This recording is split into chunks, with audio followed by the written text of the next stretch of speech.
여러분, 지금 중동 전역이 발칵 뒤집혔습니다.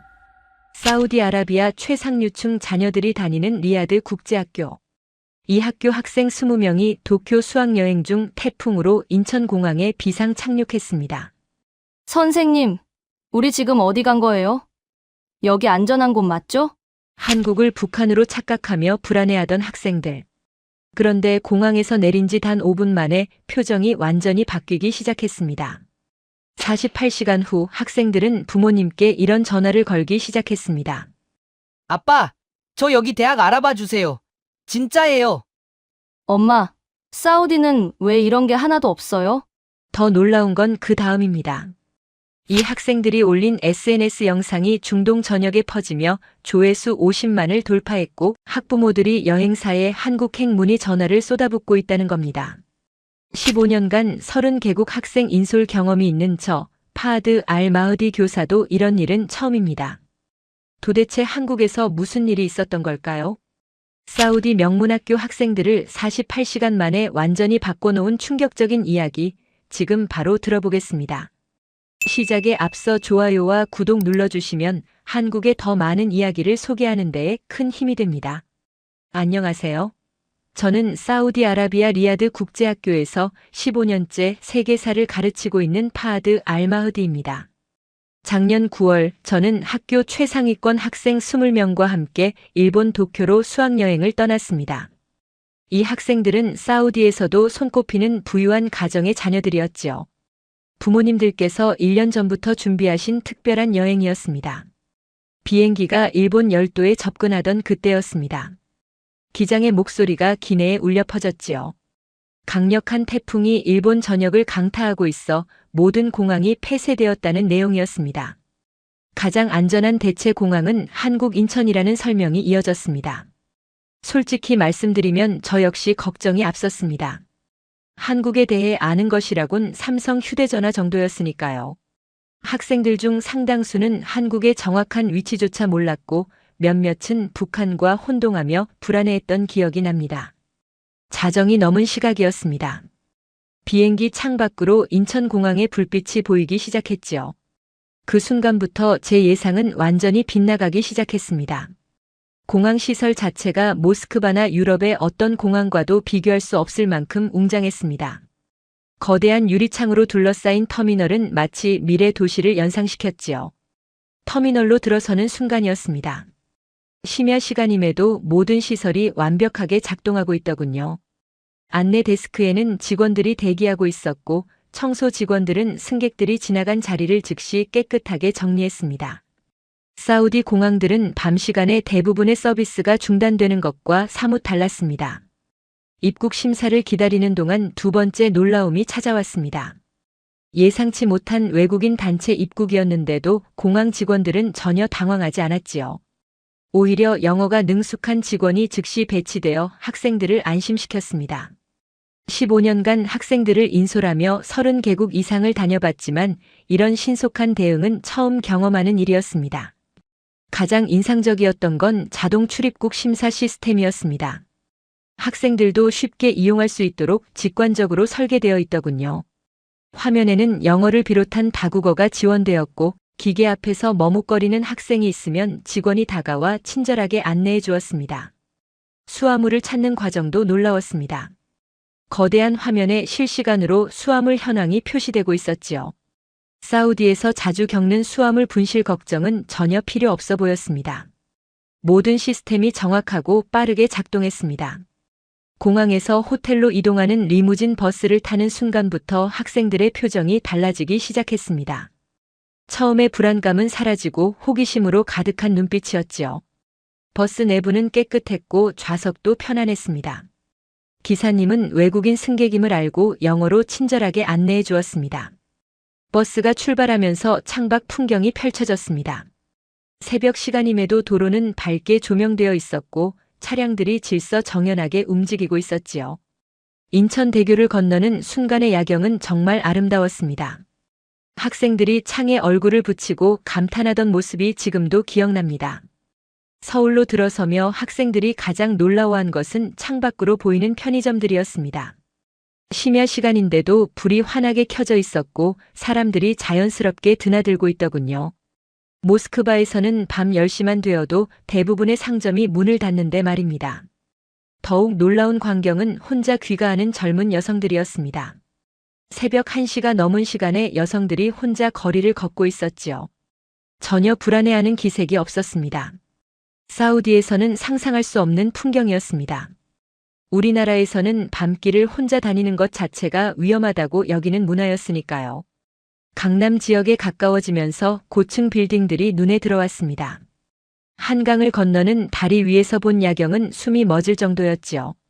유럽의 어떤 도시보다 웅장하고 현대적이었습니다. 한 학생이 조용히 중얼거렸습니다. 이게 정말 한국이냐고 말입니다. 호텔에 도착한 시각은 새벽 2시 반이었습니다. 그런데 놀랍게도 호텔 주변은 여전히 활기차 보였지요. 24시간 영업하는 식당들이 눈에 띄었고 편의점에는 손님들이 있었습니다. 모스크바에서는 이 시간이면 모든 것이 잠든 고요한 밤인데 말입니다. 체크인을 하면서 마지막 놀라움을 경험했습니다. 프런트 직원은 학생들의 연령대를 고려해 조용한 층의 객실을 배정해 주었지요. 다음 날 아침 식사 시간과 주변 편의 시설까지 자세히 안내해 주었습니다. 무엇보다 감동적이었던 것은 진심 어린 환영의 인사였습니다. 불과 몇 시간 전만 해도 한국을 두려워하던 학생들이 이제는 호기심과 기대감으로 가득했습니다. 그날 밤 저는 잠을 이루지 못했습니다. 앞으로 이틀 동안 학생들과 함께 경험하게 될 일들이 벌써부터 기대되었지요. 한국이라는 나라가 우리에게 어떤 놀라움을 선사할지 그때는 상상조차 못했습니다. 다음 날 아침이 밝았습니다. 정확히는 몇 시간 후였지요. 새벽 6시쯤 학생 몇 명이 시차 적응에 실패해 잠에서 깼습니다. 배가 고프다며 복도에서 웅성거리기 시작했지요. 저는 당황했습니다. 이른 시간에 문을 연 식당을 찾기란 어려울 것 같았거든요. 호텔 프런트에 문의하자 직원이 미소를 지으며 답했습니다. 24시간 영업하는 식당이 바로 옆 건물에 있다고 했지요. 새벽 시간에도 식사가 가능하다는 말에 저는 놀랐습니다. 학생 7명과 함께 그곳으로 향했습니다. 새벽 6시 반 거리는 이미 사람들로 북적였습니다. 출근하는 직장인들, 조깅하는 시민들, 편의점에서 나오는 사람들까지 보였지요. 사우디의 새벽은 고요하기만 한데 서울은 이미 하루가 시작된 것 같았습니다. 식당 문을 열고 들어서자 따뜻한 공기와 함께 음식 냄새가 코를 찔렀습니다. 몇몇 손님들이 이미 식사를 하고 있더군요. 혼자 앉아 신문을 보며 식사하는 중년 남성, 노트북을 펴놓고 작업하는 젊은 여성, 그리고 야근을 마치고 온 듯한 피곤한 얼굴의 직장인들이 보였습니다. 메뉴판을 보는 순간 두 번째 놀라움이 찾아왔습니다. 가격이 너무 저렴했지요. 김밥 한 줄에 3,000원, 라면이 4,000원이었습니다. 사우디 물가로 환산하면 믿을 수 없을 정도로 싼 가격이었습니다. 리야드에서 이 정도 식사를 하려면 최소 5배는 필요했으니까요. 주문을 받는 사장님은 외국인인 우리를 보고도 전혀 이상하게 여기지 않았습니다. 영어로 메뉴를 설명해 주시며 학생들이 먹기 좋은 음식을 추천해 주셨지요. 매운 음식을 못 먹는 학생들을 위해 순한 버전도 가능하다고 하셨습니다. 음식이 나오는 속도도 놀라웠습니다. 주문한 지 5분 만에 모든 음식이 테이블에 올라왔지요. 김밥, 라면, 떡볶이, 순대까지 나왔습니다. 학생들은 처음 보는 한국 음식에 호기심 반 걱정 반이었습니다. 가장 놀라웠던 것은 김밥이었습니다. 겉보기에는 일본 초밥과 비슷해 보였지만 맛은 완전히 달랐지요. 속 재료가 풍성했고 간이 적당했습니다. 한 학생은 김밥 2줄을 순식간에 비웠습니다. 리야드에서 이렇게 맛있는 음식을 이 가격에 먹을 수 없다며 감탄했지요. 식사를 마치고 계산할 때 또 한 번 놀랐습니다. 7명이 배불리 먹었는데 총 금액이 5만 원이 채 안 되었지요.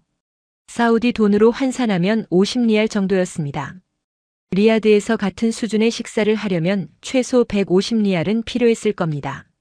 사장님께서는 잔돈까지 정확히 계산해 주시며 다시 오라고 하셨습니다. 한국 음식이 입에 맞느냐고 물으시며 다른 메뉴도 추천해 주셨지요. 이런 친절함은 사우디 식당에서 경험하기 어려운 것이었습니다. 식당을 나서며 학생들은 연신 감탄했습니다. 음식도 맛있고 가격도 저렴하고 서비스도 좋다고 했지요. 거리로 나서니 이미 아침 출근 시간이었습니다. 사람들이 바쁘게 움직였지만 질서정연했습니다. 횡단보도에서는 모두가 신호를 지켰고 보행자와 자전거가 조화롭게 공존했지요. 호텔로 돌아가는 길에 편의점에 들렀습니다. 학생들이 간식을 사고 싶어 했거든요. 편의점 안으로 들어서자 또 다른 놀라움이 기다리고 있었습니다. 새벽 시간임에도 불구하고 편의점은 백화점처럼 깨끗하고 물건이 가득했지요. 무엇보다 놀라웠던 것은 편의점에서 할 수 있는 일들이었습니다. 단순히 물건을 사는 것뿐만 아니라 택배 발송, 공과금 납부, 은행 업무까지 가능했지요. 사우디 편의점은 그저 간단한 식료품만 파는데 한국 편의점은 작은 백화점 같았습니다. 학생들은 각자 마음에 드는 간식을 골랐습니다. 한국 과자와 음료수를 신기하게 살펴봤지요. 특히 바나나 맛 우유가 신기했습니다. 사우디에서는 본 적 없는 모양의 용기였거든요. 직원에게 물어보니 한국의 전통적인 음료라고 설명해 주었습니다. 계산대에서 또 한 번 감탄했습니다. 계산 속도가 매우 빨랐고 직원이 친절했지요. 외국인인 우리를 보고도 전혀 불편해하지 않았습니다. 오히려 영어로 인사를 건네며 한국 방문을 환영한다고 했습니다. 편의점을 나서며 한 학생이 말했습니다. 한국은 24시간 편리한 나라라고요. 언제든지 필요한 것을 해결할 수 있다는 점이 놀랍다고 했지요. 사우디에서는 금요일만 되어도 대부분의 가게가 문을 닫는데 한국은 정말 다르다고 했습니다. 호텔로 돌아오는 길 거리의 청결함에도 놀랐습니다. 쓰레기 하나 없이 깨끗했지요. 새벽부터 청소하는 분들을 볼 수 있었습니다. 도시 전체가 하나의 유기체처럼 움직이고 있었습니다. 아침 9시쯤 학생들과 함께 제대로 된 한국 탐방을 시작했습니다. 첫 목적지는 지하철역이었지요. 서울의 교통 시스템을 직접 체험해보고 싶었습니다. 호텔에서 가장 가까운 역으로 향했습니다. 지하철역으로 들어서자 학생들이 깜짝 놀랐습니다. 역사 내부가 너무 깨끗했거든요. 대리석 바닥은 반짝반짝 빛났고 벽면도 깨끗했습니다. 두바이 지하철의 현대적인 느낌과는 또 다른 깔끔함이었지요. 승강장으로 내려가는 에스컬레이터에 올라서자 또 한 번 놀랐습니다. 매우 깊숙이 내려갔지요. 지하 깊은 곳까지 시설이 완벽하게 갖춰져 있었습니다. 환기 시스템도 좋아서 지하라는 느낌이 거의 들지 않았습니다. 승강장에 도착하니 사람들이 질서정연하게 줄을 서서 기다리고 있었습니다. 바닥에 그려진 승차 위치 표시를 따라 두 줄로 서 있었지요. 전광판을 보며 학생들이 또 감탄했습니다. 다음 열차가 몇 분 후에 도착하는지 정확하게 표시되고 있었거든요. 한 학생이 시계를 보며 확인했습니다. 정말 그 시간에 정확히 열차가 들어왔지요. 지하철이 도착하자 사람들의 행동이 인상적이었습니다. 문이 열리자 먼저 내리는 사람들을 위해 모두 양쪽으로 비켰습니다. 내리는 사람이 다 나간 후에야 질서 있게 탑승했지요. 지하철 내부도 놀라웠습니다. 매우 깨끗했지요. 좌석에 낙서가 없었고 바닥도 깨끗했습니다. 손잡이도 반짝거렸습니다. 에어컨이 적절하게 작동해서 시원했지요. 소음도 적어서 대화하기 편했습니다. 한강공원역에서 내렸습니다. 지상으로 나오자 눈앞에 펼쳐진 한강의 모습에 학생들이 탄성을 질렀습니다. 넓은 강과 양쪽 강변의 공원, 그리고 멀리 보이는 빌딩 숲까지 펼쳐져 있었지요. 사우디에는 이런 강이 없었습니다. 공원으로 들어서자 더욱 놀라운 광경이 펼쳐졌습니다. 많은 시민들이 운동을 하고 있었지요. 조깅하는 사람, 자전거 타는 사람, 인라인 스케이트를 타는 사람까지 다양했습니다. 평일 오전인데도 이렇게 많은 사람들이 운동하고 있다는 것이 신기했습니다. 가장 인상적이었던 것은 공공운동기구였습니다. 강변을 따라 설치된 운동기구들에서 시민들이 운동하고 있었지요. 모두 무료로 사용할 수 있다는 안내판을 보고 학생들이 놀랐습니다. 사우디에서는 운동하려면 돈을 내고 체육관에 가야 하는데 여기서는 무료였습니다. 한 할아버지께서 운동기구를 사용하고 계셨습니다. 학생 하나가 용기를 내어 말을 걸었지요. 영어는 잘 안 통했지만 몸짓으로 소통했습니다. 할아버지께서는 매일 아침 이곳에서 운동한다고 하셨습니다. 건강을 위해서라고 하셨지요. 자전거 도로를 따라 걸으면서 또 다른 문화를 발견했습니다. 자전거를 대여하는 시스템이었지요. 따릉이라는 이름의 공공 자전거였습니다. 스마트폰으로 간단하게 대여할 수 있다고 했습니다. 공원 벤치에 앉아 잠시 쉬었습니다. 주변을 둘러보니 가족 단위로 나온 사람들도 많았지요. 아이들과 함께 자전거를 타는 아빠, 유모차를 밀며 산책하는 엄마들이 보였습니다. 평화로운 일상의 모습이었습니다. 특히 인상적이었던 것은 반려견과 산책하는 사람들이었습니다. 모두 목줄을 착용하고 있었고 배변 봉투를 들고 다녔지요. 한 남성이 개 배변을 치우는 모습을 보며 학생들이 고개를 끄덕였습니다. 시민의식이 높다는 증거라고 했습니다. 화장실도 깨끗했습니다. 공공 화장실이 이렇게 깨끗할 수 있다는 것이 놀라웠지요. 휴지도 충분히 비치되어 있었고 비누와 핸드드라이어도 모두 작동했습니다. 사우디의 공공 화장실과는 비교할 수 없을 만큼 깨끗했습니다. 한강 공원을 나서며 학생들이 말했습니다.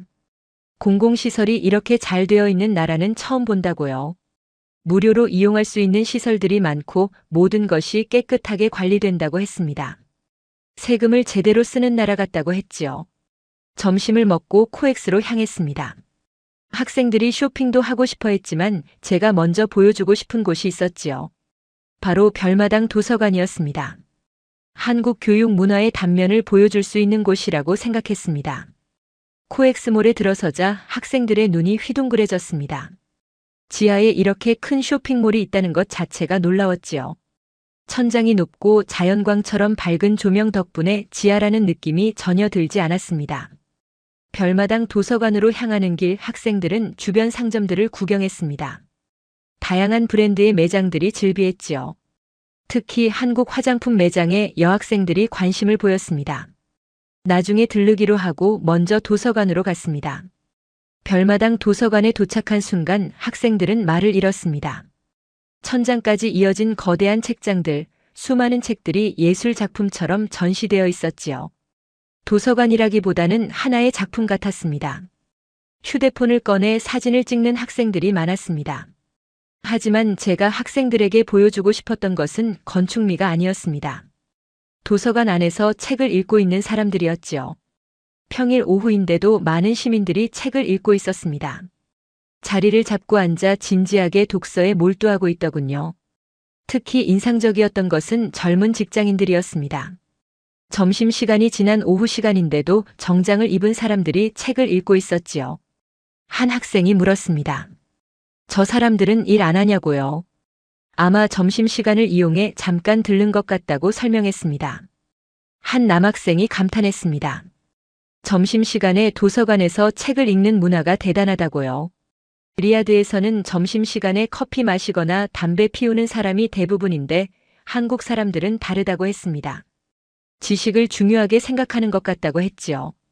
또 다른 학생이 덧붙였습니다. 한국 사람들이 정말 공부를 좋아하는 것 같다고요. 이렇게 평일 낮에도 도서관에 사람이 많다는 것이 놀랍다고 했습니다. 교육열이 높다는 이야기를 들었는데 이해가 간다고 했지요. 1시간 정도 도서관에 머물렀습니다. 학생들은 각자 관심 있는 책을 봤지요. 한국어 학습서를 보는 학생도 있었고 한국 역사책을 보는 학생도 있었습니다. 영어로 된 한국 소개 책자를 읽는 학생들도 많았습니다. 도서관을 나서며 학생들과 이야기를 나눴습니다. 한 학생이 말했지요. 한국이 발전한 이유를 알 것 같다고요. 사람들이 계속 배우고 공부하는 문화가 있기 때문이라고 했습니다. 이런 지식 추구 정신이 나라를 발전시킨다고 했지요. 리야드에도 도서관이 있지만 이용하는 사람이 많지 않다고 했습니다. 특히 젊은 사람들이 자발적으로 도서관을 찾는 경우가 드물다고 했지요. 한국의 독서 문화가 부럽다고 했습니다. 근처 대형 서점에 들어가니 규모에 또 한 번 놀랐습니다. 책의 종류가 정말 다양했지요. 전공 서적부터 소설, 수험서, 취미 관련 책까지 가득했습니다. 한국어로 된 책뿐만 아니라 외국어 원서도 많았습니다. 학생들이 가장 놀란 것은 수험서 코너였습니다.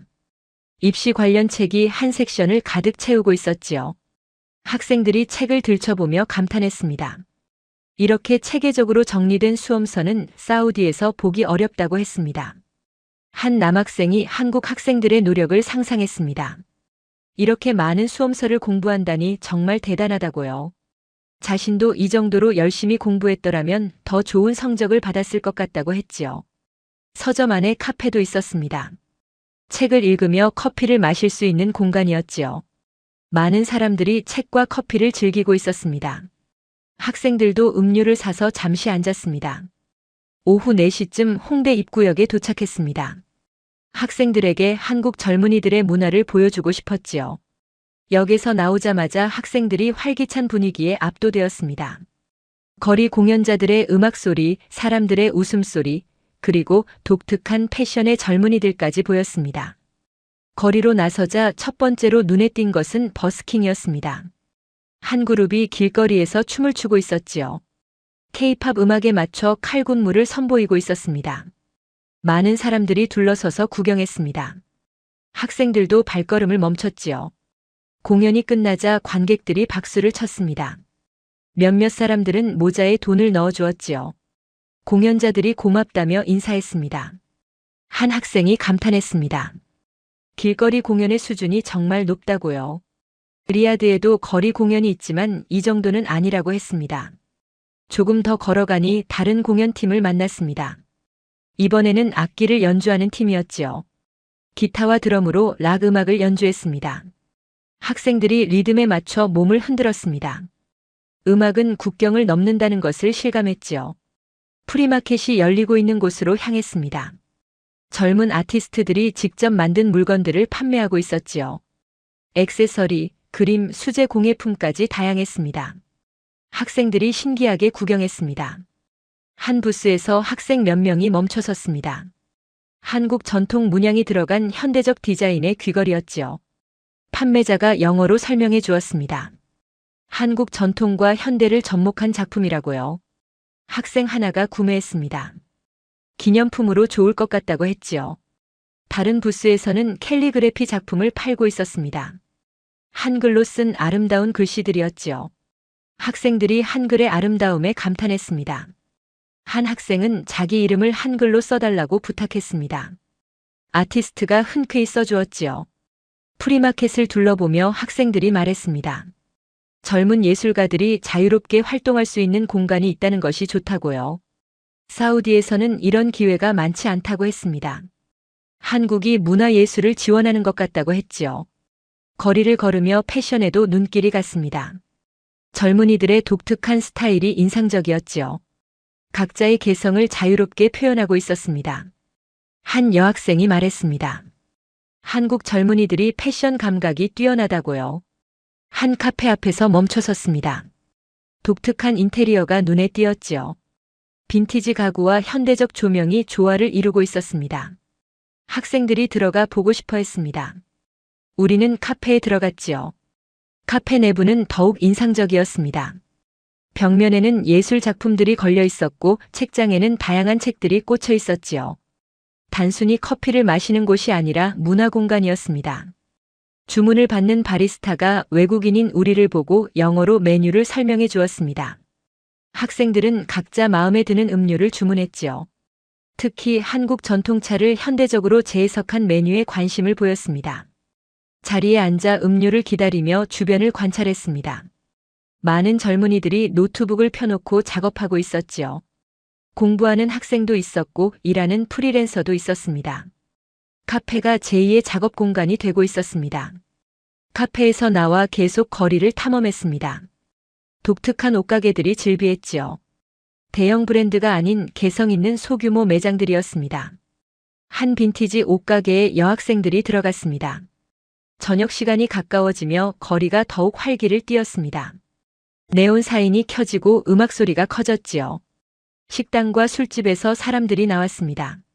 학생들이 이 에너지에 흠뻑 빠졌습니다. 마지막 날 아침이 밝았습니다. 학생들은 일찍 일어나 짐을 쌌지요. 오후에 공항으로 가야 했기 때문입니다. 아침 식사 후 명동으로 마지막 쇼핑을 가기로 했습니다. 호텔에서 명동까지는 걸어서 갈 수 있는 거리였습니다. 아침 공기를 마시며 걷는 것도 좋을 것 같았지요. 학생들은 마지막 서울 거리를 눈에 담으며 천천히 걸었습니다. 명동 거리에 도착하자 이미 많은 사람들로 북적였습니다. 주말이라 더욱 붐볐지요. 화장품 가게, 옷가게, 액세서리 가게들이 즐비했습니다. 학생들의 눈이 반짝였습니다. 여학생들이 먼저 화장품 가게로 향했습니다. 한국 화장품의 명성을 익히 들어 알고 있었지요.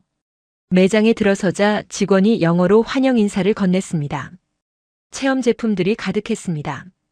학생들이 신기하게 제품들을 테스트했습니다. 직원이 친절하게 설명해 주었지요.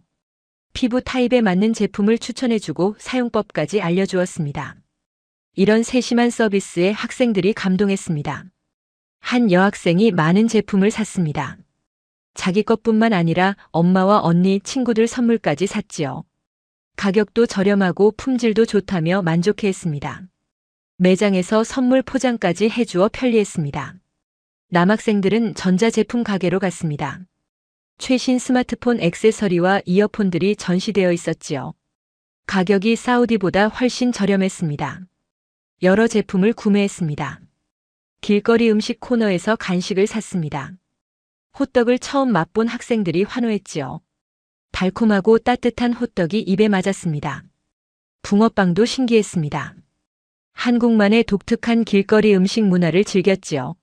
한 기념품 가게에 들어갔습니다. 한국 전통 상품들이 현대적으로 재해석되어 있었지요. 한복 인형, 전통 문양 엽서, 한글 티셔츠까지 다양했습니다. 학생들이 집으로 가져갈 선물을 골랐습니다. 가게 주인이 외국인 학생들에게 특별 할인을 해주었습니다. 한국을 방문해줘서 고맙다고 했지요. 이런 친절함에 학생들이 또 한 번 감동했습니다. 한국 사람들의 따뜻함을 느꼈습니다. 점심시간이 되어 한식당을 찾았습니다. 학생들이 비빔밥을 먹고 싶어 했지요. 식당에 들어가니 외국인 손님들로 붐볐습니다. 메뉴판에는 사진과 영어 설명이 있어 주문하기 쉬웠습니다. 비빔밥이 나왔을 때 학생들이 감탄했습니다. 색깔이 정말 아름다웠지요. 직원이 비비는 방법을 알려주었습니다. 학생들이 따라하며 즐거워했습니다. 맛도 훌륭했지요. 식사 후 마지막으로 명동 성당을 방문했습니다. 역사적인 건물을 보며 한국의 역사도 느낄 수 있었지요. 학생들이 조용히 건물을 감상했습니다. 평화로운 분위기가 좋았습니다. 성당 앞 계단에 앉아 잠시 쉬었습니다. 학생들과 이틀 동안의 경험을 이야기했지요. 모두 한국에서의 시간이 정말 소중했다고 했습니다. 예상치 못한 여행이었지만 최고의 경험이었다고 했습니다. 오후 2시 호텔로 돌아가 짐을 찾았습니다. 공항으로 가는 시간이 다가왔지요. 학생들은 무거운 쇼핑백을 들고도 행복한 표정이었습니다. 한국에서 산 물건들이 소중한 추억이 될 것이었습니다. 리무진 버스를 타고 인천공항으로 향했습니다. 버스 안에서 학생들은 창밖을 바라봤지요. 스쳐 지나가는 서울의 모습을 눈에 담았습니다. 누군가 조용히 말했습니다. 안녕, 서울. 꼭 다시 올게요. 인천공항에 도착했습니다. 이틀 전 비상 착륙했던 그곳이었지요. 하지만 학생들의 마음은 완전히 달라져 있었습니다. 두려움은 온데간데 없고 아쉬움으로 가득했습니다. 체크인을 하며 직원에게 고맙다고 인사했습니다. 한국에서의 경험이 정말 좋았다고 했지요. 직원도 미소 지으며 다시 오라고 했습니다. 한국을 좋아해줘서 고맙다고 했습니다. 출국 심사를 기다리며 학생들과 마지막 대화를 나눴습니다. 리야드로 돌아가면 뭘 할 거냐고 물었지요. 한 학생이 답했습니다. 한국어 공부를 시작하겠다고요. 다른 학생들도 동의했습니다. 여학생 하나가 말했습니다. 대학교를 한국으로 가고 싶다고요. 부모님을 설득해 보겠다고 했습니다. 한국에서 공부하면 더 많은 것을 배울 수 있을 것 같다고 했지요. 탑승 시간이 되었습니다. 게이트로 향하며 학생들이 뒤돌아봤지요. 한국과의 작별이 아쉬웠습니다. 누군가 눈물을 글썽였습니다. 이별이 슬펐지만 다시 만날 날을 기약했지요. 비행기에 탑승했습니다. 자리에 앉으며 학생들이 창밖을 바라봤지요. 서울의 불빛이 점점 멀어졌습니다. 한국에서의 48시간은 그렇게 끝이 났습니다.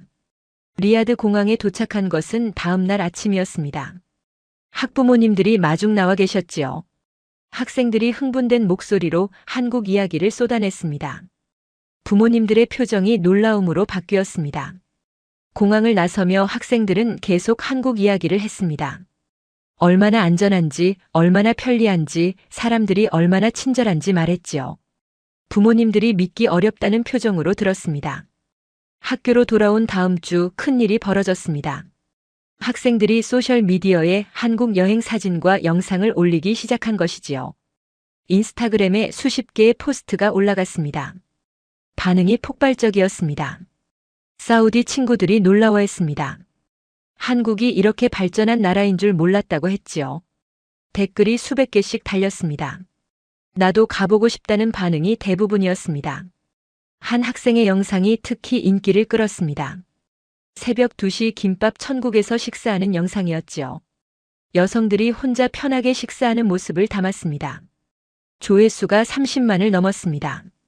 그 뒤로 학부모들 사이에서 한국에 대한 관심이 높아졌습니다. 학교 학부모 모임에서 한국이 주요 화제가 되었지요. 자녀들을 한국으로 유학 보내고 싶다는 부모들이 늘어났습니다. 저도 학교에서 특별 강연을 요청받았습니다. 한국에서의 경험을 다른 학생들과 교사들에게 공유해 달라는 것이었지요. 강당이 꽉 찼습니다. 모두가 한국에 대해 궁금해했습니다. 강연에서 저는 한국에서 본 것들을 솔직하게 이야기했습니다. 시스템의 효율성, 시민들의 의식 수준, 그리고 무엇보다 외국인에 대한 환대를 강조했지요. 학생과 교사들이 집중해서 들었습니다. 질문 시간이 길어졌습니다. 한국이 정말 그렇게 안전한지, 교육 수준은 어떤지, 생활비는 어떤지 물었지요. 모두가 한국에 대해 알고 싶어 했습니다. 저는 경험한 대로 답변했습니다. 강연 후 많은 학생들이 다가왔습니다.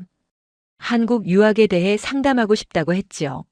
한국어 공부는 어디서 시작해야 하는지, 한국 대학교는 어떻게 지원하는지 물었습니다. 2달 후 저희 학교에서는 한국 관련 동아리가 만들어졌습니다. 한국에 다녀온 학생들이 주축이 되었지요. 한국어 공부 모임, 한국 문화 체험 모임 등이 생겼습니다. 학생들이 자발적으로 한국을 공부하기 시작했습니다. 학생들의 변화는 더욱 놀라웠습니다. 한국에 다녀온 20명의 학생들 중 절반 이상이 한국어 학원에 등록했지요. 방과 후에 모여서 함께 한국어를 공부하는 모임도 만들었습니다. 성적 변화도 눈에 띄었습니다. 한국 학생들의 학구열을 보고 자극받았던 학생들이 실제로 더 열심히 공부하기 시작했지요. 특히 3명의 학생은 성적이 크게 올라 학교 전체에서 모범 사례로 소개되었습니다. 한 학생의 부모님이 저를 찾아왔습니다. 아이가 한국 여행 이후 완전히 달라졌다고 했지요. 전에는 공부에 관심이 없었는데 이제는 스스로 공부하고 미래를 계획한다고 했습니다. 한국 대학교 입학을 목표로 열심히 준비하고 있다고 했습니다. 다른 학부모들도 비슷한 이야기를 했습니다. 아이들이 더 책임감 있어졌고 목표 의식이 생겼다고 했지요. 단 48시간의 경험이 아이들의 인생 목표를 바꿔놓은 것입니다. 저 역시 변화했습니다. 한국에서의 경험 이후 제 수업 방식을 바꾸기 시작했지요. 한국의 교육 문화에서 배운 것들을 수업에 적용했습니다. 학생들에게 평생 학습의 중요성을 강조했고 자기주도 학습을 권장했습니다. 세계사 수업에서 한국의 발전 과정을 다루는 시간을 늘렸습니다. 전쟁의 폐허에서 어떻게 선진국으로 성장했는지, 교육과 기술에 대한 투자가 어떤 결과를 낳았는지 설명했지요. 학생들은 한국의 사례를 통해 많은 것을 배웠습니다. 지금은 한 해가 지났습니다. 학생 중 한 명은 이미 한국행을 확정했지요. 올 가을 학기부터 서울의 한 국제학교에 입학하기로 했습니다. 부모님이 아이의 열정을 보고 결정을 내렸습니다. 다른 3명의 학생도 한국 대학교 입학을 준비하고 있습니다. 한국어 능력 시험을 준비하고 있고 한국 문화에 대해서도 공부하고 있지요. 목표가 명확한 학생들의 눈빛이 달라졌습니다. 그 우연한 비상 착륙이 제 인생을 바꿔놓았습니다. 한국이라는 나라를 알게 되었고 많은 학생들에게 새로운 세계를 보여줄 수 있었지요. 두려움이 기회가 되었고 불편함이 축복이 되었습니다. 지금도 학생들과 그때 이야기를 자주 합니다. 한국에서의 48시간은 우리 모두에게 잊을 수 없는 추억이 되었지요. 그리고 그 경험이 사우디와 한국 사이에 작은 다리가 되었습니다. 한국은 이제 우리에게 낯선 나라가 아닙니다. 배우고 싶은 나라, 가고 싶은 나라, 그리고 존경하는 나라가 되었지요. 작은 우연이 만든 큰 변화였습니다. 15년 교직 생활에서 가장 의미 있는 경험이었습니다. 작년 그 태풍이 우리를 한국으로 이끌었습니다. 예상치 못한 일이었지만 돌이켜보면 최고의 행운이었지요. 학생들은 지금도 그때를 인생의 전환점이라고 말합니다. 한국에서의 경험이 자신의 인생을 바꿨다고 합니다. 한 학생이 최근에 제게 편지를 보냈습니다. 한국에서의 경험이 자신의 인생을 바꿨다고 했지요. 이제는 목표가 생겼고 꿈을 위해 노력하는 방법을 배웠다고 했습니다. 한국이 보여준 가능성을 자신도 이루고 싶다고 했습니다. 이것이 바로 교육의 힘이라고 생각합니다. 직접 보고 경험하는 것만큼 강력한 교육은 없지요. 48시간 동안 학생들은 책에서 배울 수 없는 것들을 배웠습니다. 안전한 사회, 효율적인 시스템, 따뜻한 사람들, 그리고 끊임없이 발전하는 국가의 모습을 보았습니다. 감사합니다. 한국 정말 감사합니다. 우리에게 잊지 못할 48시간을 선물해 주셔서 학생들의 인생을 바꿔주셔서 그리고 저에게 교사로서 가장 보람 있는 순간을 만들어 주셔서 감사합니다. 한국에서의 그 48시간은 끝났지만 그것이 만든 변화는 계속되고 있습니다. 오늘 사연은 여기까지입니다. 사우디 명문학교 학생들의 48시간 한국 체험 스토리 어떠셨나요? 사연의 주인공에게 응원의 댓글을 남겨주세요. 지금까지 감동정거장에서 사연 전해드렸습니다. 사연이 마음에 드셨다면 좋아요와 구독 부탁드립니다. 시청해주셔서 감사합니다.